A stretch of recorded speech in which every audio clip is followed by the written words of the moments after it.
बिस्मिल्लाहिर्रहमानिर्रहीम।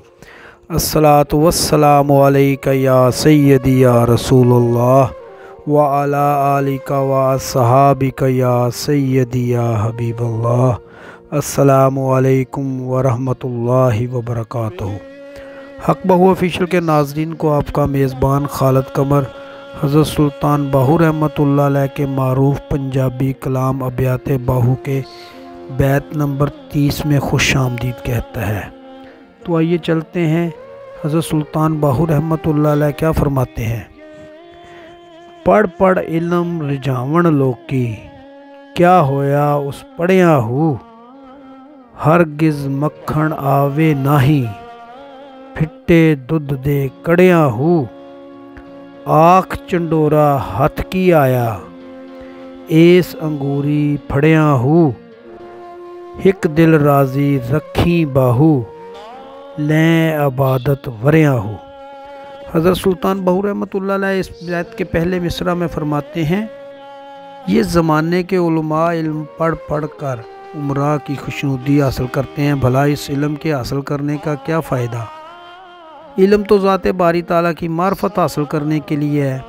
दूसरे मिसरा में आप रहमतुल्लाह अलैह फरमाते हैं, जो इल्म का दूध जो ज़ालिम या उमरा के सामने पड़ा गया फट जाएगा, उसे ख्वाह ज़ुहद व इबादत के साथ उबाला जाए, उसमें से मार्फत इलाही का मक्खन हरगिज़ नहीं निकल सकता। तीसरे मिसरा में आप रहमतुल्लाह अलैह फरमाते हैं, ए बेअक्ल तालब, तुझे उससे क्या हासिल हुआ कि तूने अपनी बोई हुई अंगूरी की फसल इब्तदाई मराहल से जो गुज़र रही थी नोचना शुरू कर दिया है। चौथे मिसरा में आप रहमतुल्लाह अलैह फरमाते हैं, ए बाहू, अगर तू एक दिल राज़ी कर ले जो कि मोहब्बत इलाही में चूर चूर हो चुका है, तो तुझे कई सालों की इबादत का सवाब मिलेगा। हज़रत सुल्तान बाहू रहमतुल्लाह अलैह फरमाते हैं, वो इल्म नहीं जो इज़्ज़त व मर्तबा चाहने वाले बादशाहों को तस्खीर करने के लिए हो। आप रहमतुल्लाह अलैह फरमाते हैं कि उलमा की ख्वाहिश है कि खूब इल्म पढ़ो ताकि बादशाहों जैसी ज़िंदगी हो, काजी का रुतबा ऐसे ही मिल जाए। और फ़कीर कहता है कि तवक्कल को अपना लो, अपनी ज़िंदगी का हिस्सा बना लो और खुदाए बुज़ुर्गो बरतर की रज़ामंदी हासिल कर लो। उलमा कहते हैं कि इल्म हासिल करो और ख़ूब हासिल करो, जबकि फ़कीर कहता है कि ज़ाते बारी ताला के इश्क में ख़ुद को फनाह कर लो और जो इल्म उस इश्क में रुकावट डाले उसे अपने से दूर रखो।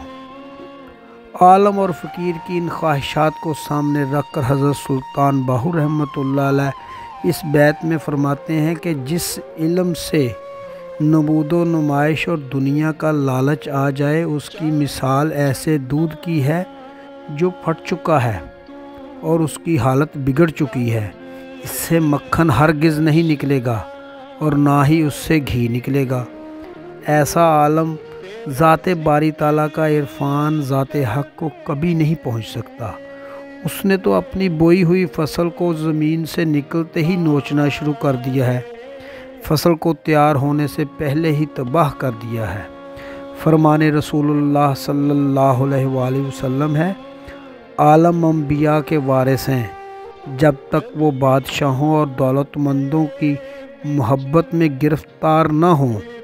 जब आलम बादशाहों, उमरा, दौलतमंदों से मोहब्बत करते हुए उनके सामने कसीदा गोई शुरू कर दें तो उनसे बचो, क्योंकि वो दीन के लुटेरे और राहज़न बन जाएंगे। आप रहमतुल्लाह अलैह फरमाते हैं, दुनियादार आलम उमरा के दरवाज़ों पर परेशान आले होते हैं।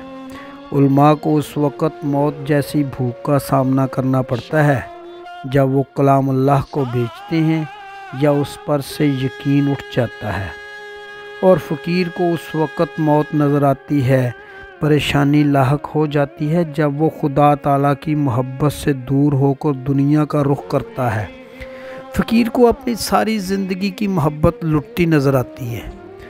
रब ताला का सैयदना गौसल आज़म रहमतुल्लाह अलैह को हुक्म है, ए गौसल आज़म, तू जब किसी को फ़क्र व फाका में खस्ता हाल या खस्ता दिल देखे तो उसके करीब हो जाया कर, کیونکہ میرے اور اس کے درمیان کوئی پردہ باقی نہیں ہے۔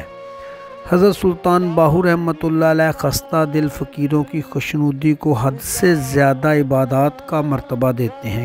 امید ہے آپ کو آج کی ویڈیو پسند آئی ہوگی۔